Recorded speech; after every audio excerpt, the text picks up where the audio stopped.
जय जय श्री राधे। मेरे चैनल पे आपका खूब स्वागत है। आज की वीडियो में फ्रेंड्स मोहिनी एकादशी की पूजा विधि जानेंगे और ये व्रत हमें किस दिन करना है। तो फ्रेंड्स जो मोहिनी एकादशी का व्रत है ये 8 तारीख को रखा जाएगा और इसका जो पारण समय है वो 9 तारीख को होगा और सुबह 5:30 बजे से लेके आपको 8:16 के बीच में ही आपको अपना पारण कर लेना है। और फ्रेंड्स मोहिनी एकादशी का अगर आप व्रत नहीं पे भी करें तो आपको पूजा ज़रूर से सभी को करना चाहिए और ये बहुत ही फलदायी और अपने जो भी पाप कर्म है उसको कम करने के लिए फ्रेंड्स ये व्रत हमें ज़रूर से करना चाहिए। क्योंकि श्री हरि भगवान ने जो है कहते हैं कि मोहिनी का रूप धारण किया था, तो इस दिन फ्रेंड्स हमें उन्हें पंचामृत से ज़रूर से अभिषेक करवाएं। और वैशाख का महीने में कहते हैं कि श्री हरि भगवान जी को अगर हम चंदन से सेवा दे रहे हैं ना, तो इससे हमारे मन को बहुत शांति और उनकी कृपा मिलती है। तो वैशाख के महीने में हमें जो है उन्हें जो 21 दिन का चंदन सेवा होती है वो करें, नहीं तो जो विशेष दिन होते हैं एकादशी और जो पूर्णिमा होती है या फिर जो अक्षय तृतीया भी गई है उसमें भी आप ये सेवा दे सकते हैं चंदन से कहते हैं कि अगर हम श्री हरि जी का श्रृंगार करते हैं तो इससे ना वो बहुत उनको ठंडक मिलती है और जिससे कि बहुत अच्छा। और जो चंदन सेवा होती है आप इस दिन एक दिन भी उनका चंदन श्रृंगार करके आप उनको अगर कोई विशेष दिन होते हैं तो उस दिन भी आप उनको चंदन से ज़रूर से अभिषेक करें। और फ्रेंड्स उनको इत्र सेवा हमें ज़रूर से देना चाहिए। तो फ्रेंड्स जो वैशाख मास की शुक्ल पक्ष की एकादशी जिसे मोहिनी एकादशी है, इसमें श्री हरि भगवान विष्णु ने मोहिनी रूप धारण किया था। और इसमें कहते हैं कि 2 कथाएं हैं, जिसमें सबसे पहली कथा है कि श्री नारायण भगवान ने जो है भोले बाबा को एक बार उन्होंने जो है जो भस्मासुर था उसे वरदान दिया कि वो जिस पर भी अपना हाथ रखेगा वो भस्म हो जाएगा।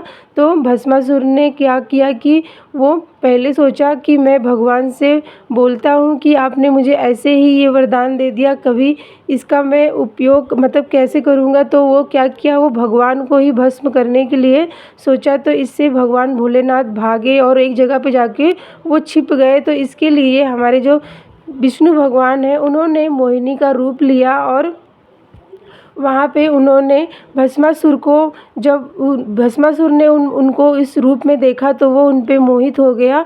और विष्णु भगवान ने जब मोहिनी रूप लिया था ना, उसमें भस्मासुर को उसने कहा कि मैं जैसे जैसे करती हूँ नित आप वैसे ही करना। तो जिस तरह से श्री हरि भगवान जो मोहिनी रूप लिए थे उसमें वो मतलब नृत्य करने लगे, तो उसी तरह से भस्मासुर भी करने लगा। और जैसे ही भगवान विष्णु अपने सर पे हाथ रखते हैं और वो भस्मासुर भी अपने आप ऊपर हाथ रखता है तो वो भस्म होता है।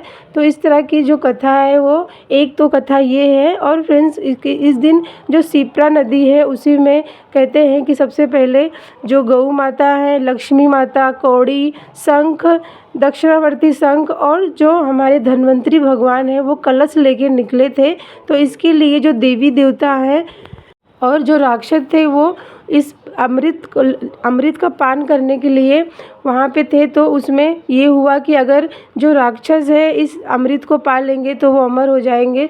तो इसके लिए भी हमारे श्री हरि भगवान विष्णु जी ने भी उस समय पे मोहिनी रूप धारण किया था। और जब उन्होंने इस रूप को धारण किया तो सभी लोग उस पर मोहित हो गए। उनका जो रूप था वो एकदम मन को मोह लेने था। तो श्री हरि भगवान विष्णु ने उस कलश को लेके सभी जो है देवताओं को सबसे पहले पान करवाया। लेकिन उसमें एक राक्षस था जिसे पता चल गया कि ये जो है भगवान विष्णु है। उन्होंने जाके देवताओं के उसमें मतलब जहाँ पे सब देवता बैठे थे वहाँ बैठ गए। तो जिससे कहते हैं कि किसी ने कह दिया कि ये राक्षस है, लेकिन उनके गले तक वो अमृत चला गया था।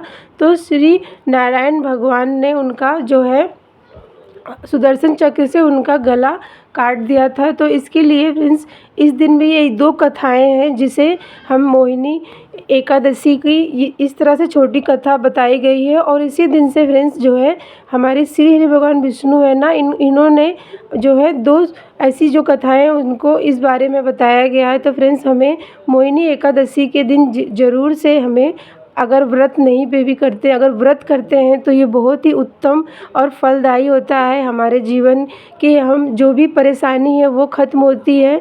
और कहते हैं कि इंसान जो है मोक्ष और माया से ख़त्म हो जाता है, तो इसके लिए वो छूट जाता है। तो आपको ये व्रत ज़रूर से करना चाहिए, नहीं तो आप इसका पूजा भी करके इसका फल आप प्राप्त कर सकते हैं। तो इस दिन फ्रेंड्स हमें सबसे पहले सुबह जल्दी उठना चाहिए, क्योंकि वैशाख का महीना है और इसमें हमें स्नान, दान और भजन का बहुत ही महत्व बताया गया है। तो और फ्रेंड्स अपने घर में हर पूर्णिमा पे, एकादशी, कोई शुभ तिथियां हो ना, तो अपने घर में गंगा स्नान ज़रूर से करें। और अपने घर में भी गंगा जल का छिड़काव करने से कहते हैं कि वहाँ की शुद्धि होती है, वहाँ पे कोई भी नकारात्मक ऊर्जा नहीं रहती है। और अपने घर में फ्रेंड्स इस तरह से छिड़काव करके अपने मुख्य दरवाजे पे आपको हल्दी से ज़रूर से स्वास्तिक बनाना चाहिए। उसके बाद अपने पूजा मंदिर में या फिर अलग से चौकी पे नारायण भगवान को जो है आपको पंचामृत से अभिषेक कराएं। शंख में जो है गंगा जल और उसमें कुछ भी आपको तिल या जो भी सुगंधित सब होते हैं उसमें डाल के या तीर्थ स्थान के जल भर के आपको ज़रूर से उनको स्नान करवाना चाहिए। हमें चंदन से उनको जो है स्नान करवाएं, उनका सुंदर सा श्रृंगार करें। आप चाहें तो इस दिन आप उनको मोहिनी रूप, मतलब अगर आपके पास अगर लड्डू गोपाल है तो उनको मोहिनी रूप मोहिनी मतलब जैसे उनको श्रृंगार भी मोहिनी रूप धारण, जैसे चुनरी भी ज़रूर से ओढ़ाएं। और फ्रेंड्स उनको हमें जो है भोग में आप यहाँ पे फल, आप दूध का और दही का या फिर मक्खन मिश्री का ज़रूर से भोग लगाएं। और फ्रेंड्स यहाँ पे आपको अगियारी करना, उसके बाद आपको उससे पहले आपको कथा पढ़नी है। हर एकादशी पे जो है कहते हैं कि हमें एकादशी महत्तम या फिर कथा ज़रूर से पढ़ना चाहिए। और इस तरह से अपनी पूजा ज़रूर से करें। और जितना हो सके हमें एकादशी के दिन अपने मन को पवित्र रखने के लिए नारायण भगवान के कोई भी मंत्र का आप जाप ज़रूर से करें। इससे भी कहते हैं आपके मन जो है पूजा में लगता है, भक्ति में लगता है। और फ्रेंड्स हमें यहाँ पे आज के दिन अगियारी ज़रूर से करना चाहिए। नारायण भगवान के सामने आप गुड़ और जो या फिर जो सफ़ेद तिल है उनको मिला के घी में डाल के आपको अगियारी ज़रूर से करें।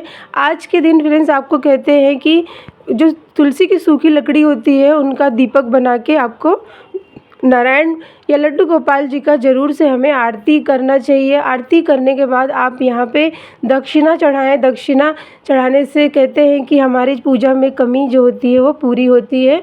और फ्रेंड्स यहाँ पे आपको क्षमा अर्चना करें। और इस तरह से अपनी जो मोहिनी एकादशी का जो पूजा है आप अपने घर में ज़रूर से करें।